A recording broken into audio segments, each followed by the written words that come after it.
نحمده ونصلي على رسوله الكريم أما بعد فأعوذ بالله من الشيطان الرجيم بسم اللہ الرحمن الرحیم۔ آج کا ٹاپک ہے جی ہمارا فعل ماضی۔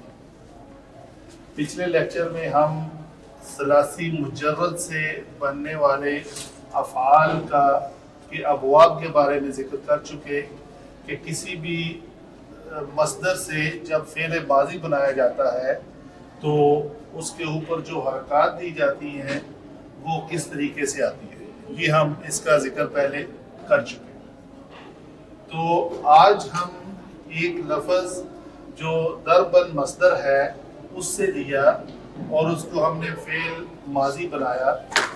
یاد رہے کہ فعل جو ہے وہ اس کو ہم نے استعمال کیا، اگر ہم دیکھیں واحد تثنیہ جمع کے اعتبار سے تو عدد کے اعتبار سے ہم کہیں گے فعل واحد کا صیغہ بھی آتا ہے، تثنیہ کا بھی آتا ہے اور جمع کا بھی آتا ہے۔ اگر حالت کے اعتبار سے دیکھیں تو ہم کہتے ہیں جی غائب، حاضر اور متکلم۔ اگر جنس کے اعتبار سے دیکھیں تو کوئی مذکر بھی ہوگا اور کوئی مؤنث بھی ہوگا۔ تو اس حوالے سے ہم نے جو فعل کو بنانے کا طریقہ کار ہے اس کو سمجھنے کے لیے آج تھوڑی سی کاوش کی ہے کہ ضربہ، ہم کہتے ہیں جی یہ ضربہ ہے، ایک ضربہ کے بعد دوسرا جب اس کا تثنیہ بنایا تو وہی لفظ ضربہ میں صرف ایک الف کا اضافہ کر دیا تو یہ بنا ضربہ۔ جب جمع بنایا تو اس میں ایک واو الف کا اضافہ کر دیا لیکن با کے اوپر پیش آ گئی۔ یہ تھے تینوں کلمات مذکر کے لیے۔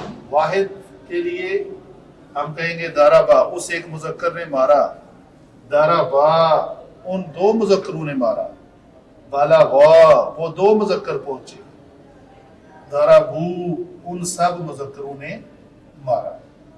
تو یہ ہے الفاظ فعل ماضی کے اعتبار سے مذکر کے استعمال ہونے والے کلمات۔ اگر مونس کے لیے لیا جائے تو ضربت وہ ایک مونس پہنچی، ضربتا وہ دو مون سے پہنچی اور ضربنا وہ سب مون سے پہنچی۔ اسی طرح یہ تھی غائب کے مذکر اور مونس جنس کے لیے۔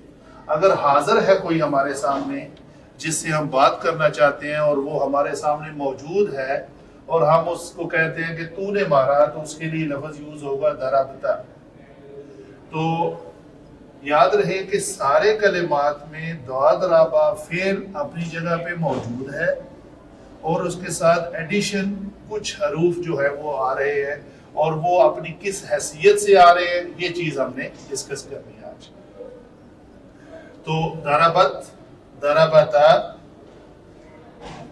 ضربتا، ضربتما، ضربتم، یہ واحد کے لیے اور یہ تثنیہ کے لیے اور یہ جمع کے لیے۔ ضربتی واحد مونس کے لیے، تو ایک مونس نے مارا جو ہمارے سامنے موجود ہے، ضربتما تم دو مونسوں نے مارا۔ یہ لفظ سیم ہے دونوں کے لیے جنس کے اعتبار سے مذکر اور مونس کے لیے، لیکن موقع مال سے ہمیں پتہ چل جاتا ہے کہ یہ مذکر ہے یا مونس۔ اسی طرح ضربتن تم سب مونسوں نے مارا، ضربتو میں نے مارا۔ ابھی آگئی بات متکلم کے لیے کہ میں بات کر رہا ہوں، میں بات آپ سب سے کر رہا ہوں تو میں واحد بھی ہو سکتا ہوں اور میرے ساتھ کوئی اور بھی تثنیہ جمع بھی ہو سکتا ہے، یا میں مذکر اور ایک ساتھ مونس بھی ہو سکتی ہے۔ تو پھر اس کا مطلب ہے کہ مذکر اور مونس کے لیے یہ دونوں متکلم کے صیغے اگر واحد ہے تو واحد مذکر اور مونس دونوں کہہ سکتی ہیں کہ میں نے مارا۔ میں مذکر ہوں، میں کہوں گا ضربتو میں نے مارا، ٹھیک ہے، اکلتو میں نے کھایا۔ اگر کوئی مونس ہے تو اس کے لیے کوئی علیحدہ لفظ استعمال نہیں ہوگا، وہ بھی کہے گی ضربتو میں نے مارا اور اکلتو میں نے کھایا۔ اسی طرح دو مذکر ہیں تو وہ کہیں گے ضربنا، اور جمع مذکر ہیں تو وہ بھی کہیں گے ضربنا۔ اگر دو مونسے ہیں تو وہ بھی کہیں گی ضربنا، اور زیادہ مونسے ہیں تو بھی وہ کہیں گی ضربنا۔ اگر ایک مذکر اور ایک مونس دو مل کر بھی کہیں گی ضربنا، اور دو مونسیں اور دو مذکر مل کر بھی کہیں گی ضربنا، تو یہ صیغہ جمع تثنیہ کے اعتبار سے اور مذکر مونس ہونے کے اعتبار سے یہ سب کے لیے ایک ہی استعمال ہوتا ہے۔ یہ تو ہوئی بات جو سٹینڈرڈ ہمارے پاس موجود ہوتی ہے گردان۔ ابھی ہم اس کو ذکر کرنے لگے ہیں کہ اس کی جو اجزاء ہیں، فعل ماضی کے اجزاء، جیسے میں نے یہاں ذکر کیا ہے فعل ماضی مبنی ہوتا ہے جی، اس کا مطلب مبنی ہونے کی کوئی علامت بھی ہوگی اس کی، اس میں فعل آتا ہے اور اس میں ایک فاعل بھی آتا ہے، تو یہ میں نے لکھا فعل جمع فاعل، یہ اتنی امپورٹنس نہیں ہے۔ تو فعل جمع فاعل اعراب القرآن کی کتابوں میں لکھا ہوتا ہے، تو ہم نے یہ جاننا ہے کہ اس میں فعل کون سا ہے اور فاعل کون سا ہے۔ چونکہ ہم نے ضربہ کو کہا اس میں فعل اور فاعل موجود ہے، تو ہم نے فعل کو اور فاعل کو سیپریٹ کرنا ہے، اور یہ مبنی ہے تو مبنی ہونے کی علامت کو بھی تلاش کرنا ہے۔ تو وہ دیکھتے ہیں یہ کیسے بنتا ہے۔ اس کا طریقہ کار یہ ہے، یہ دیکھیں اس کے اندر تین قسم کے اجزاء ہیں۔ ضربہ میں ایک ضمیر ہے، فاعل بنتی ہے وہ ہمیشہ، اور وہ ہوا ہے، اور اس کے اندر مستتر ہے، چھپی ہوئی ہے۔ پچھلے ضمیر کے لیکچر میں نے اس کو چھپا کے دکھایا تھا کہ یہ کیسے چھپی ہوتی ہے۔ اچھا، اس میں یہ جو زبر ہے با کے اوپر جس کو ہم فتحہ کہتے ہیں، یہ فتحہ اس کے مبنی ہونے کی علامت ہے، کیونکہ اعراب القرآن کی کتب میں ضربہ فعل ماضی مبنی فتحہ علی با، تو یہ اس کی علامت ہے۔ چونکہ یہ لکھا ہوتا ہے تو اس لیے ہمارے اسٹوڈنٹس کو یہ پتہ ہونا چاہیے کہ فعل ماضی مبنی ہے اور اس کے مبنی ہونے کی علامت کیا ہے، وہ یہ با کے اوپر زبر ہے۔ تو گویا مبنی کی علامت جمع فعل جمع ضمیر ہوا جو اس کے اندر چھپی ہوئی ہے از اکول ٹو ضربہ۔ میتھمیٹیکلی ہم بات کرتے ہیں نا، چونکہ اس کے اجزاء ہیں تو وہ تین اجزاء مل کر ایک ضربہ بن رہے ہیں۔ تو اگر الٹ بولیں تو ضربہ کو اگر اس کو ڈسمنٹل کریں تو ان میں سے کون کون سے اجزاء نکلتے ہیں، ایک اس میں ہوا کی ضمیر چھپی ہوئی ہے، دوسرا یہ خود فعل ہے، اور اس کے اندر مبنی ہونے کی علامت زبر ہے جو با کے اوپر ہے، یہ زبر اور یہ زبر نہیں سمجھی جائے گی۔ اسی طرح اگر واحد مونس کی بات کی جائے تو اس میں کیا ہے جی، اس میں ہیا چھپی ہوئی، یہ مستتر ہے۔ یہاں پہ ہمیں ایک لفظ مستتر لکھنا پڑے گا جو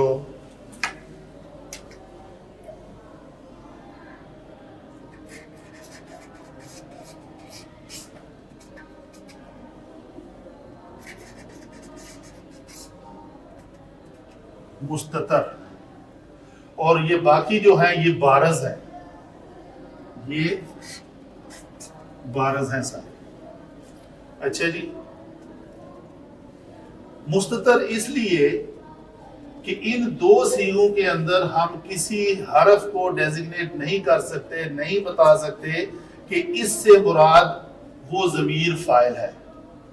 اس کے بارے میں علماء کی دو رائے ہیں۔ کچھ علماء لکھتے ہیں کہ اس کی تائے تانیث جو ہے وہ ضمیر ہے، لیکن جمہور علماء کی رائے یہ ہے کہ اس میں ہیا چھپی ہوئی ہے، تو ہم ہیا کو مستتر ہی مانیں گے۔ یہاں پہ آگے چلتے ہیں، اگر مذکر کے دونوں صیغوں میں آئیں، یہ لفظ بنتا ہے جی ضربتا، اس میں مبنی ہونے کی علامت یہ جزم ہے اس با کے اوپر، اور ضربتا میں اس کو اگر ضربتا کو ڈسمینٹل کریں تو یہ مبنی ہونے کی علامت یہ فعل اور تازبرتا اس کی ضمیر۔ اس تازبرتا کا مطلب ہے تو نے ضربا مارا، مبنی ہے فعل ماضی، تبدیل نہیں ہوتا، ضربتا ضربتا ہی رہے گا ہمیشہ، کبھی بھی اس کے نیچے کوئی بھی پہلے عمل آ جائے تو اس کی شکل کو تبدیل نہیں کرے گا، اس کو کہتے ہیں یہ مبنی۔ اسی طرح ضربتی میں یہ جزم جو ہے با کے اوپر اس کے مبنی ہونے کی علامت ہے،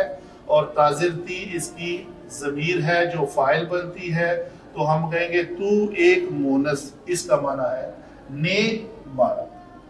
اسی طرح ضرب تو میں تاپش تو ضمیر ہے جو ضمیر ہو کر فائل بنتی ہے ہم کہیں گے میں، اس سے مراد ہے میں نے ضربہ مارا، تو یہ فعل ہے، تو یہ اس کے مبنی ہونے کی علامت۔ یہ ہے اس کے پہلے جو اتنے دو اور دو چار اور ایک 5 سیغوں کے متعلق ڈیٹیل کہ وہ کیسے بنتے ہیں۔ اس کو ہم شفٹ کرتے ہیں، آگے کس پہ بات کریں گے جی؟ نیکسٹ جو سیغے ہیں وہ کیسے بنے ہیں، وہ ایسے بنے ہیں۔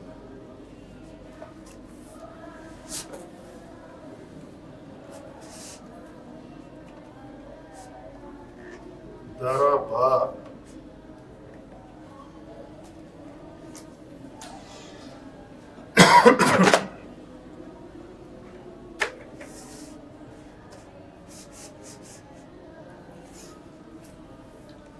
جی یہ ہیں ہمارے جو تثنیہ کے سیغے، تثنیہ مینشن ہے، تسمیہ کے سیغوں کے اندر بھی فعل اور فاعل موجود ہوتا ہے، اور یہ لفظ جو ضربا ہے اس کے اندر یہ با کے اوپر زبر جو ہے اس کی مبنی ہونے کی علامت ہے، اور یہ الف جو اضافی آیا ہے اس کا مطلب ہے ان دو مذکروں نے مارا۔ اگر مونس کی بات کی جائے تو اس میں یہ تا زبر الف تا جو ہے یہ ضمیر ہے ضربتا، تو با کے اوپر جو زبر ہے یہ ہے اس کے مبنی ہونے کی علامت، تو یہ بنے گا لفظ پورا ضربتا، تو ان دو مونسوں نے مارا۔ اسی طرح حاضر کے مذکر کے صیغے میں کیا آئے گا جی؟ ضربتما، تو یہ جو تما لفظ ہے یہ ضمیر ہے اور یہ فاعل بن رہی ہے اس میں، اور یہ با کے اوپر جزم جو ہے یہ اس کے مبنی ہونے کی علامت ہے۔ اگر مونس حاضر کے بات کی جائے تو وہ بھی وہ سیم لفظ ہے، تما ہی اس میں آئے گا، یہ بھی اسی طرح اپنے موقع محل سے پہچانا جائے گا کہ یہ تما جو ہے یہ ضمیر ہے اور یہ فاعل ہے، تم دو مونسوں نے مارا۔ اسی طرح اگر تثنیہ یا جمع متکلم کی بات کریں تو یہ لفظ بنتا ہے ضربنا، تو نون زبر الف نا جو ہے یہ ضمیر ہے اور ضربہ فعل ہے، اور یہ جزم جو ہے اس کے مبنی ہونے کی علامت ہے۔ تو یہ ہوئے ہمارے تثنیہ کے 5 سیغوں کے بارے میں معلومات، جس کو ہم نے کہا کہ ضربا از اکول ٹو یہ 3 اجزاء، ضربتا از اکول ٹو یہ 3 اجزاء، ضربتما اور ضربتما از اکول ٹو یہ اجزاء، اور آگے ضربنا میں یہ تینوں اجزاء کے اعتبار سے ہم نے اس کو بنا دیا کہ یہ ہے اس کے ہر کلمے کو توڑ کر اس کے اندر سے کیا نکلتا ہے یہ۔ اس سے آگے چلتے ہیں جی، آگے ہمارے سیغے ہیں جمع کے۔ تو جمع کے سیغوں کو ہم اگر پہچانے تو وہ بات کچھ اس طرح آئے گی کہ ضربو میں یہ با کے اوپر پیش جو ہے یہ ہے اس کے مبنی ہونے کی علامت۔ آپ نوٹ کر رہے ہیں صرف ایک پیش آئی ہے، دوسرے سارے مجزوم آئے ہیں، اور یہاں پہ 2 زبر آئی ہے۔ اچھا یہاں پہ بھی شاید زبر ہی تھی، یہ بھی زبر ہے تثنیہ کے ساتھ۔ اچھا تو یہ دیکھ لیں ضربو میں با کے اوپر پیش جو ہے یہ ہے مبنی ہونے کی علامت، ضربہ فعل ہے، اور یہ واو جو ہے یہ فاعل ہو کر ضمیر ہو کر یہ فاعل، تو ہم کہیں گے ان سب، اس واو کا معنی ہے ان سب۔ یہ الف کو ہم ضمیر کے ساتھ اٹیچ اس لیے نہیں کرتے کہ کبھی اس فعل کے بعد ضمیر آتی ہے، ضربوہم ان سب نے ان کو مارا، تو یہ الف جو ہے وہ گر جاتا ہے۔ تو ضمیر چونکہ مبنی ہے تو مبنی وہ ہوتا ہے جو قائم رہے، وہ کسی بھی طریقے سے گرے نہ، چونکہ یہ ضمیر آنے کے بعد یہ الف گر جاتا ہے تو ہم اس واو کو، واو الف کو ضمیر نہیں کہیں گے، یہ صرف واو ہے۔ ایک دفعہ پھر یہ ضمیر کا ضربو یہ ایک کلمہ ہے، اس ضربو میں داد را با فعل ہے، واو جو ہے یہ اس کی ضمیر ہے اور یہ الف اضافی ہے ضربو، تو ہم کہیں گے اس واو کا معنی ہے ان سب مذکروں نے